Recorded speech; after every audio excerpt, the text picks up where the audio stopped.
Okay. This is the last point of the unit number 4 and our syllabus. Introduction to Geographical Information System. Introduction to Geographical Information System. Okay. So what is Geographic Information System? That is we are calling as a GIS. Geographic Information System we are calling as GIS. A GIS is an organized collection of computer hardware, software, geographic data and personal to efficiently capture, store, update, manipulate, analysis and display of all the forms of geographically referred information. Okay. काहीच समजलं नसेल आणि थोडं समजायला हा point difficult पण आहे. Because आपण रिमोट सेन्सिंग मध्ये काय म्हटलं हो, रिमोट सेन्सिंग मध्ये आपण काय करतोय, एखाद्या एरियाची एखाद्या ऑब्जेक्टची आपण काय करतोय, इमेज काढतोय, फोटो काढतोय, बरोबर आहे का. रिमोट सेन्सिंग मध्ये आपण काय स्टडी केला, एखाद्या एरियाचा काय करतोय आपण, फोटो काढतोय. म्हणजे फोटो कशापासून काढतोय, कॅमेरापासून काढत असेल, सॅटेलाइट मध्ये कॅमेरा फिक्स केला असेल तिथून काढत असेल आणि त्याच्यासाठी एनर्जी आपण एकतर फ्लॅश वापरत असेल कॅमेरासाठी किंवा सनरेज वापरत असेल सॅटेलाइट मधून इमेज घेण्यासाठी. आणि मग ती जी इमेज घेतलेली आहे त्या इमेजचं आपण काय म्हणतोय, अनालिसिस करतो. म्हणजेच काय करतो, तर ती इमेज आपण GIS, ती इमेज म्हणजे कशाची इमेज घेतलेली असते रिमोट सेन्सिंग मध्ये, एखाद्या लँडची घेतलेली असते की नाही, बरोबर आहे की नाही. सॅटेलाइट मधून जर आपण इमेज घेतली पृथ्वीवरची, अर्थवरची, तर ती कशाची घेणार आहे, कोणत्या तरी पर्टिक्युलर एरियाची घेणार आहे की नाही आपण.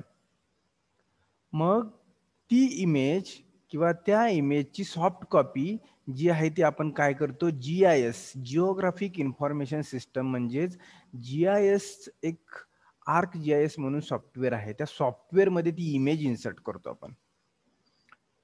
जसं की आपण फोटो काढला, फोटो आपण कुठं स्टोअर करून ठेवतो, आपण मोबाईल मध्ये भरपूर फोटो काढले, एक तर मोबाईल मध्ये स्टोरेज आहे किंवा अजून कुठं कॉम्प्युटर मध्ये सेव्ह करतो की नाही, करतो की नाही. म्हणजे काय करतो आपण, काढलेले फोटो आहेत ते त्याच्या सॉफ्ट कॉपी काय करतो आपण, कॉम्प्युटर मध्ये स्टोअर करतो. मग त्याच्यामध्येच कॉम्प्युटर मध्ये स्टोअर केलं म्हणजेच हार्डवेअर सॉफ्टवेअर हा पार्ट आला.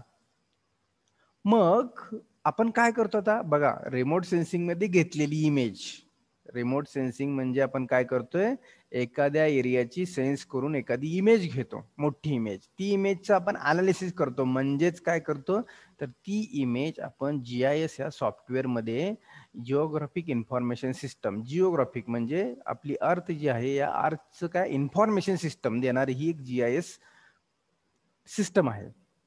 मग ती म्हणजे काय, एक सॉफ्टवेअर आहे. त्या सॉफ्टवेअर मध्ये आपण काय करतो, ही इमेज इन्सर्ट करतो. मग इमेज इन्सर्ट केल्यानंतर आपल्याला त्या इमेजचं पाहिजे त्या पद्धतीनं, पाहिजे तेवढ्या एरियाचं डिटेल अनालिसिस करता येतं. आता आपल्याला माहित आहे कॉम्प्युटरवर काही एडिटिंग करता येते की नाही हो, सॉफ्ट कॉपीचं येते की नाही, तुम्ही पाहिलंय की नाही. आपला जो फोटो आपण काढलेला असतो तो आपण डिस्कस केलं, आपला जो स्वतःचा फोटो काढला असतो, जर आपण तो कॉम्प्युटर सेंटर मध्ये पासपोर्ट साईजचा फोटो आपण ज्यावेळी एडिट करतो त्यावेळी किती सुंदर फोटो आपला बनवला जातो. किंवा आपण लग्नामध्ये वगैरे फोटो काढलेले पाहतो, एडिटिंग किती सुंदर केलेलं असतं सॉफ्ट कॉपी मध्ये. म्हणजेच कॉम्प्युटर हार्डवेअर सॉफ्टवेअर टेक्निक वापरून आपण काय करू शकतो, एडिटिंग करू शकतो. तसं GIS या सॉफ्टवेअर मध्ये आपण ती इमेज जर इन्सर्ट केली तर त्या पर्टिक्युलर एरियामधील एखाद्या पर्टिक्युलर स्पॉटचा किंवा एखाद्या पर्टिक्युलर एरियाचा डिटेल अनालिसिस स्टडी करण्यासाठी आपल्याला या GIS ची मदत होते.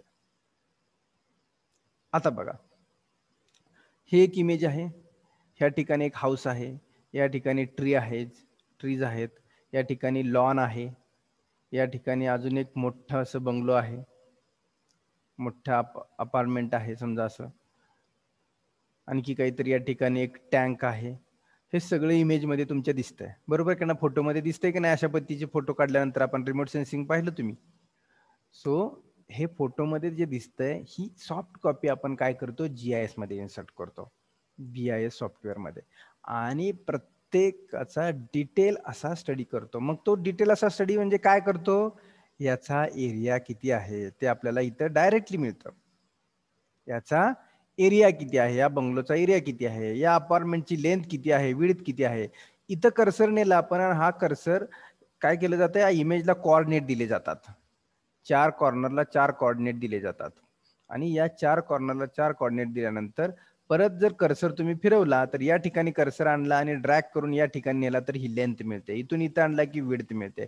याच्यावरून तुम्हाला या बिल्डिंगचा एरिया मिळतो, या लॉनचा एरिया मिळतो, या टँकचा सर्क्युलर एरिया मिळतो, या ट्रीची हाईट काढता येते. म्हणजे त्या पूर्णपणे इमेज मधल्या एका ना एका ऑब्जेक्टचा डिटेल स्टडी तुम्हाला कशामध्ये करायला मिळतो हो? GIS. Geographic information system. बघा किती ऍडव्हान्स टेक्नॉलॉजी आपण वापरायला लागलोय. आपलं 10 एकराचं क्षेत्र असेल ना, त्या 10 एकर शेतीचा डिटेल जर तुम्ही कुठल्या एरियामध्ये काय क्रॉप आहे याचं अनालिसिस सुद्धा तुम्ही GIS वापरून करू शकता. फक्त त्यासाठी तुम्हाला सॅटेलाइट मधून तुमच्या 10 एकर क्षेत्राचा फोटो लागेल सॉफ्ट कॉपीमध्ये, आणि त्याच्यावरून तुम्ही किती एकर किती बसून घरामध्ये पूर्ण एरिया सध्या काय काय आहे पाहू शकता. की जर तुम्ही तुमचं नेटिव्ह प्लेस असेल पंढरपूर आणि तुम्ही राहत असाल अमेरिकेत, तर तुम्ही तुमच्या त्या एरियाचा फोटो काढून सुद्धा सध्या तुमच्या एरियामध्ये किती एकर क्षेत्रामध्ये काय आहे हे सगळं अनालिसिस करू शकता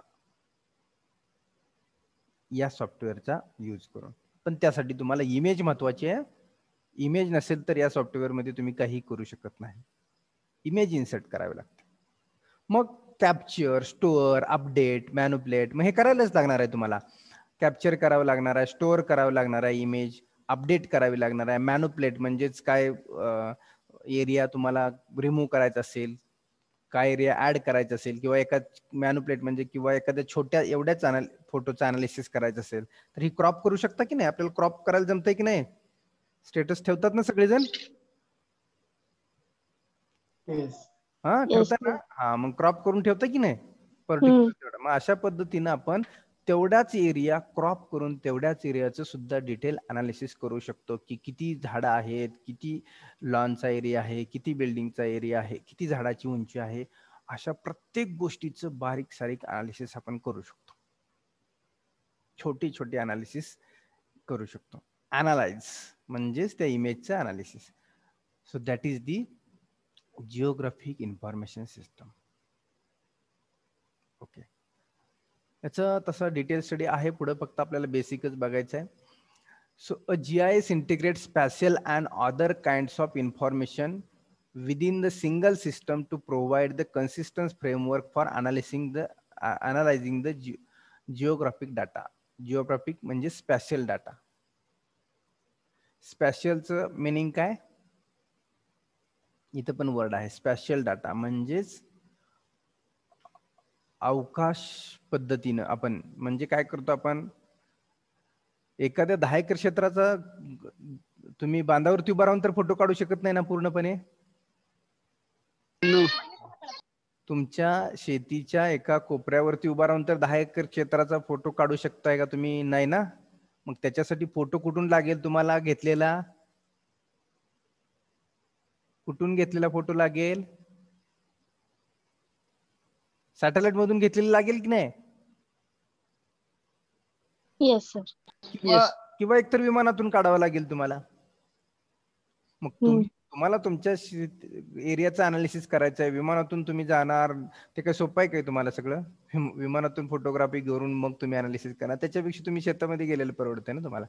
पण सॅटेलाइट थ्रू आपण आपल्याला अपडेट आणि करंट इमेजेस मिळतात, की ज्या फ्री ऑफ कॉस्ट आहेत आपल्याला. सॅटेलाइट मधून मिळणाऱ्या इमेजेस फ्री ऑफ कॉस्ट आणि सॉफ्ट कॉपी मध्ये तुम्ही त्या इमेजेस कलेक्ट करू शकता क्रॉप करून. आणि त्याचं अनालिसिस करू शकता. मग म्हणजेच स्पॅशियल म्हणजे काय, रिलेटिव्ह टू स्पेस म्हणजे अवकाश पद्धतीनं घेतलेला फोटोग्राफ किंवा अवकाश पद्धतीनं केलेलं अनालिसिस स्पॅशियल म्हणजे. So GIS integrates spatial and other kinds of information within a single system to provide the consistent framework for analyzing geographic data. म्हणजे जिओग्राफी म्हणजेच आपली अर्थ आहे, अर्थवरचं जी काय आपल्याला सरफेसवरची जी इन्फॉर्मेशन आहे त्या इन्फॉर्मेशन साठी आपण जिओग्राफिक हा वर्ड वापरला. मग जसं आता आपण डिस्कशन केलं लास्ट स्लाइड मध्ये की each and every data of land you can analyze, की ज्या त्या फोटोग्राफ्स मध्ये जे काय आहे त्याचं डिटेल अनालिसिस तुम्ही करू शकता. मग त्याची हाईट, लेंथ असेल, विड्थ असेल किंवा क्वांटिटी असेल, काहीही गोष्टीचं तुम्ही अनालिसिस करू शकता. So a GIS makes connection between the activities based on geographic proximity. Activities म्हणजेच त्या एरियावरती काय ऍक्टिव्हिटी आहेत त्याचं कनेक्शन कशाची आहे तर जीआयएसची आहे. म्हणजे तुम्ही आपलं काय डिस्कशन चालू आहे की आपल्या 10 एकर लँडमध्ये कोणकोणत्या एरियामध्ये किती एकरमध्ये शुगर केन आहे, किती एकरमध्ये गहू आहे, किती एकरमध्ये ज्वारी आहे, समजा असं अनालिसिस आपल्याला करायचं असेल एरियाचं, माहित नसेल आपल्याला, तुम्ही अमेरिकेतून ते अनालिसिस करणार असाल तर त्यासाठी काय लागेल तर ऍक्टिव्हिटीज ज्या काय तुमच्या त्या लँडवरती आहेत त्या ऍक्टिव्हिटीज त्याच्यामध्ये आल्या पाहिजे. त्या ऍक्टिव्हिटीजचं रिलेशन तुमचं जीआयएसशी आहे. So that is the GIS. Then scope of GIS. Scope of GIS. What is scope of GIS? An information system has full range of function to find hospital, healthcare center, school, colleges, education campus, hotel, restaurant, bank, ATM, government offices, police station, railway station. So that also we can find by using the GIS technique. म्हणजे तुम्ही काय करता, म्हणजे आता याच्यामध्ये GIS हे depend कशावरती आहे तर GPS आणि रिमोट सेन्सिंग वरती डिपेंड आहे. बघा, जिओग्राफिक इन्फॉर्मेशन सिस्टम ही कशावरती डिपेंड आहे तर रिमोट सेन्सिंग. म्हणजेच रिमोट सेन्सिंग न घेतलेल्या इमेजचं अनालिसिस तुम्ही कशामध्ये करता, GIS मध्ये करता, बरोबर आहे. आणि ह्याच्या जोडीला आणखी GPS एक आहे. GPS म्हणजे global positioning system. Global positioning system म्हणजेच या हॉस्पिटलच्या लोकेशनचा कोऑर्डिनेट जर तुम्ही या GIS मध्ये दिला तर विथ रिस्पेक्ट टू हे हॉस्पिटल काहीही तुम्हाला त्या सिटी मधलं किती अंतरावरती आहे ते मिळू शकतं. किंवा एखाद्या सिटीमध्ये तुमचं इथं घर आहे आणि with respect to your home you can find out hospital, you can find out health care center, you can find out school, you can find out hotel, restaurant. तुमच्या घराच्या विथ रिस्पेक्ट टू जर तुमच्या GPS चे coordinate जर तुम्हाला तुमच्या घरचे माहित असतील तर विथ रिस्पेक्ट टू हे सगळं GIS मध्ये सुद्धा तुम्ही काय करू शकता, इन्फॉर्मेशन कलेक्ट करू शकता. सो GPS GIS एकमेकावरती डिपेंड आहेत. GPS मध्ये कोऑर्डिनेट मिळतात, तुम्ही कुठे आहात. ग्लोबल पोझिशनिंग सिस्टम, ग्लोबल म्हणजे काय, ग्लोब तुमची जागतिक. ओके, अर्थ म्हणजे तुमची, ग्लोब म्हणजे एक पृथ्वी आहे, आपण पृथ्वीवरती पोझिशनिंग सिस्टम, पृथ्वीवरती तुमची पोझिशन कुठे आहे त्याचे कोऑर्डिनेट्स मिळतात. म्हणजे पृथ्वी तुमची जर अशी असेल, अर्थ तुमची अशी असेल तर हे इक्वेटर आहेत दोन तुमचे, नॉर्थ आणि ईस्ट. तर विथ रिस्पेक्ट टू हा नॉर्थ आणि ईस्ट पोल तुम्ही कुठे आहात. मग ऍक्च्युली अर्थ कशी आहे आपली, स्फेरॉइडिकल आहे, म्हणून आपण काय करतो हे डिग्री मध्ये, म्हणजे या दोन इक्वेटरच्या नॉर्थचा आणि ईस्टचा कोऑर्डिनेट 0 डिग्री 15 मिनिट 34 सेकंद किंवा 74 minute degree 30 second 30 minute 22 second अशा पद्धतीनं नॉर्थ आणि ईस्ट कोऑर्डिनेट मिळतात. म्हणजे नॉर्थ पोल पासून तुम्ही किती डिग्रीवरती आहात या अर्थवरती आणि ईस्ट पोल पासून तुम्ही किती डिग्रीवरती आहात हा तुमचा काय झाला नॉर्थ, ही तुमची पोझिशन झाली. आत्ता सध्या तुम्ही कुठे आहात, सध्या तुम्ही कुठे आहात ही तुमची पोझिशन आपण सध्या सांगू शकतो. ओव्हरऑल ग्लोबवरती, अर्थवरती किंवा जगामध्ये तुम्ही कोणत्या लोकेशनला सध्या उभा आहात ही तुमची इन्फॉर्मेशन जीपीएस देतं. मग हे कोऑर्डिनेट जर जीआयएस मध्ये टाकले तर विथ रिस्पेक्ट टू हे कोऑर्डिनेट तुम्ही या सगळ्या गोष्टी फाइंड आउट करू शकतात. So this is the very advance technology. आपल्याला याचा अजून ॲसेस नाहीये जीपीएसचा, पण जीपीएसचा ॲसेस वापरून सध्या आपलं पोलीस डिपार्टमेंट किंवा आपलं मिलिटरी डिपार्टमेंट सध्या खूप या जीपीएसचा यूज करतं. तुम्हाला ॲसेस दिला तर तुम्ही काय कराल, सध्या माझा मित्र कुठं आहे त्याला शोधत बसाल, बरोबर आहे की नाही. त्याचे कोऑर्डिनेट जर तुम्हाला माहित असतील तर त्याच्या कोऑर्डिनेट तुमच्या मोबाईलमध्ये जीपीएस डिव्हाइसवरती तुम्ही सेव्ह केले, तो कुठं कुठं फिरतोय ते सगळं तुम्हाला समजेल. म्हणून सध्या कॉमन पीपलला याचा म्हणजे कॉमन पीपलला अजून आपल्याला याची ॲसेस दिलेला नाहीये, पण गव्हर्नमेंट हा ॲसेस यूज करत आहे.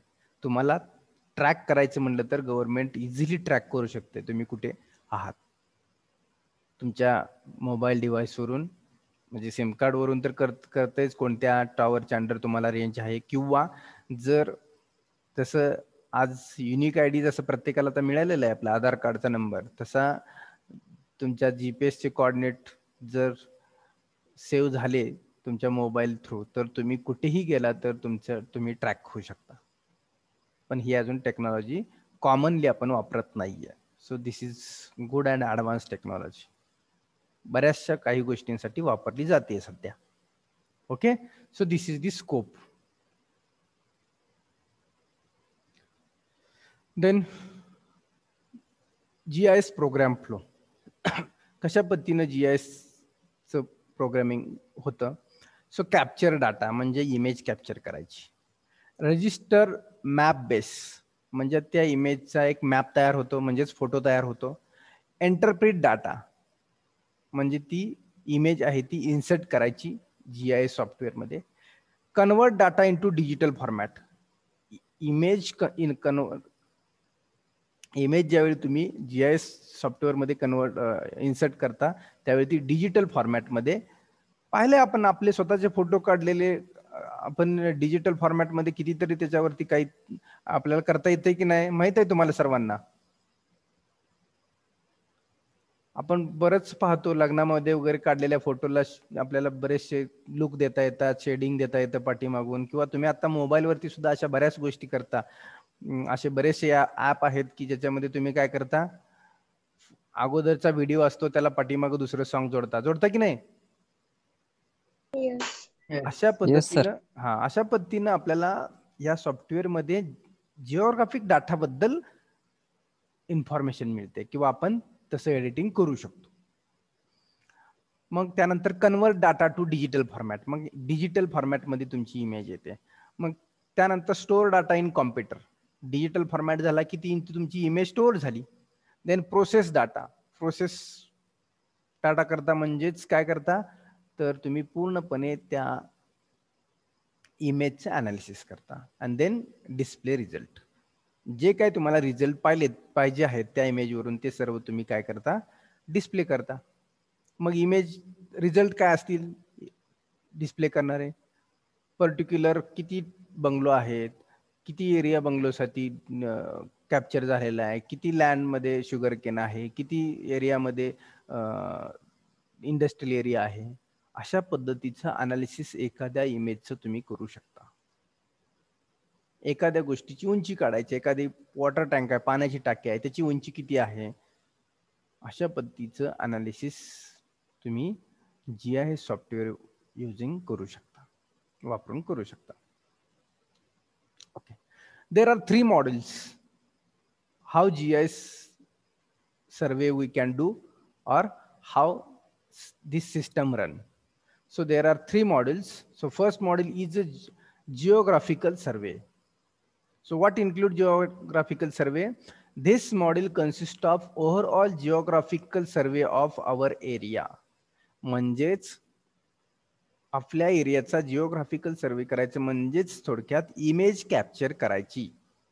ज्या एरियाचा सर्वे करायचा आहे त्या एरियाची इमेज कॅप्चर करणे by using the remote sensing technology. Remote sensing technology use करून काय करणार तुम्ही, पर्टिक्युलर एरियाची काय करणार, इमेज कॅप्चर करणार. That is the geographical survey. Then the survey of parameters and related information is to be done in this module. Survey of parameter and related information.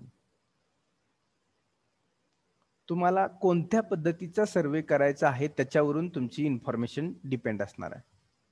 तुम्हाला फक्त किती बिल्डिंग आहेत, किती क्षेत्र ॲग्रिकल्चरल आहे, किती क्षेत्र इंडस्ट्रियल आहे असा सर्वे करायचा आहे, और फक्त इंडस्ट्रियल सर्वे करायचा आहे, और फक्त ॲग्रिकल्चरल सर्वे करायचा आहे. इन्फॉर्मेशन तुम्हाला काय पाहिजे त्याच्यावरून तुम्ही काय करत असता, फोटोग्राफी करताना पॅरामीटर्स घेत असता. ते पॅरामीटर्स त्याच्यामध्ये आले पाहिजेत. So that is the first module. What is first module? Geographic survey means you have to do the photography. Remote sensing use करून काय करायचं तुम्हाला, त्या एरियाची फोटोग्राफी करायची आहे. Okay, then second module programming and developing.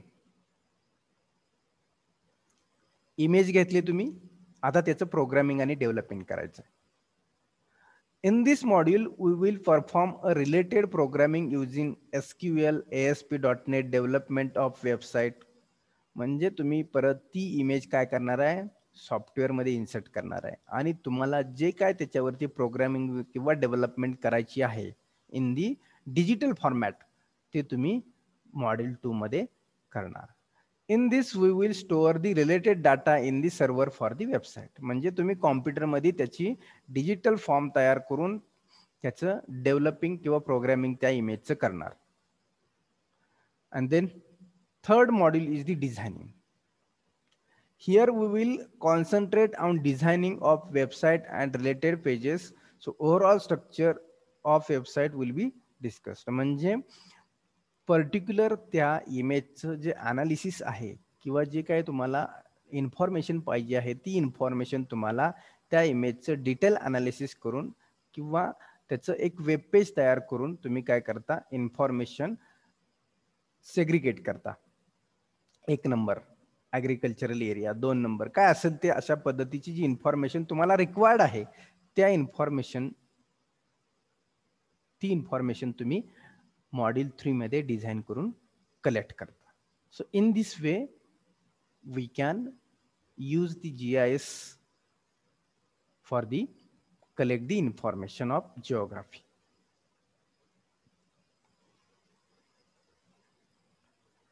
So what are the final outcomes of the GIS? Geographic Information System चे final outcomes काय आहे? So user can print and save the image of required map. बघा की जे आपण म्हटलं, आपण एखाद्या रिमोट सेन्सिंग म्हणजे सॅटेलाइट मधून इमेज जी घेतलेली आहे त्या इमेज काय करू शकतो आपण, GIS मध्ये इन्सर्ट करू शकतो. मग GIS मध्ये इन्सर्ट केल्यानंतर आपल्याला खूप मोठी इमेज मिळाली असेल सॅटेलाइट मधून, पण आपल्याला तेवढी गरजच नाही तेवढ्या इमेजची, तर काय करू शकता तुम्ही, त्यातली जी रिक्वायर्ड इमेज आहे ती आपण काय करू शकतो, रिक्वायर्ड इमेज क्रॉप करू शकतो आणि सेव्ह करून त्या इमेजचं अनालिसिस करू शकतो. So user can print and save the image of required map. User can view different parameters of particular area. बघा, user can view different parameters of particular area. जो एरिया आपल्याला सर्वे करायचा आहे, ज्या एरियाचा सर्वे करायचा आहे त्या एरियाचा पर्टिक्युलर व्ह्यू आपण इन 3D डायरेक्शन मध्ये सुद्धा आपण पाहू शकतो by using the GIS. User can get path from the source of destination. तुम्हाला एखाद्या डेस्टिनेशन पासून दुसऱ्या डेस्टिनेशनचा पाथ ही तुम्हाला या GIS सॉफ्टवेअर मध्ये मिळू शकतो. So GIS will also provide the working hours. एखाद्या पर्टिक्युलर वर्कसाठी तुम्हाला पर्टिक्युलर टास्क साठी जर वर्क करायचं असेल तर त्यासाठी GIS will provide the hours also. म्हणजे एक थोडक्यात बार चार्ट, म्हणजे एखादं काम असेल ते किती दिवसापासून किती दिवसा 3 महिन्याचा पिरियड असेल. कशाचा? एखादं क्रॉप आहे, लागवड केल्यापासून हार्वेस्टिंग करेपर्यंत त्याला काहीतरी पिरियड आहे की नाही. मग त्या पिरियडचं अनालिसिस सुद्धा तुम्ही या GIS मध्ये करू शकता. तो पिरियड देऊ शकता त्या पर्टिक्युलर क्रॉपला. तुम्ही रिसेंटली फोटो घेत गेला तर त्याचं अनालिसिस करून तुम्हाला डे बाय डे तुमच्या क्रॉपची हाईट किती आहे आली वगैरे अशा पद्धतीचं अनालिसिस सुद्धा GIS सॉफ्टवेअर वापरून तुम्ही करू शकता. बरेचसे पॅरामीटर्स आहेत. I am teaching here now, but हे एक्सपिरियन्स आणि किंवा ह्याचं काय म्हणतो आपण त्याला, ह्याचं प्रॅक्टिस शिवाय हे खूप एवढं सोपंही नाही या फील्डमध्ये काम करणं. GIS अजून 1% लोक सुद्धा याच्यामध्ये काम करत नाहीत की जी आपल्या सिव्हिल इंजिनिअरिंग फील्ड मधले जी आहेत ते. So these are the outcomes. म्हणजे GIS मध्ये या पद्धतीचा स्टडी किंवा अनालिसिस तुम्ही करू शकता. So this is the about GIS. So here end of the unit number 4 and whole syllabus of the basics of civil engineering. Got it? Yes sir. Sir assignment किती असणार मग आपल्याला? 3 दिले तेवढाच असाइनमेंट आहे. ह्या चॅप्टर वरचं पार्ट सगळं काढून टाकलेलं आहे, एक्स्ट्रा पार्ट आहे तो.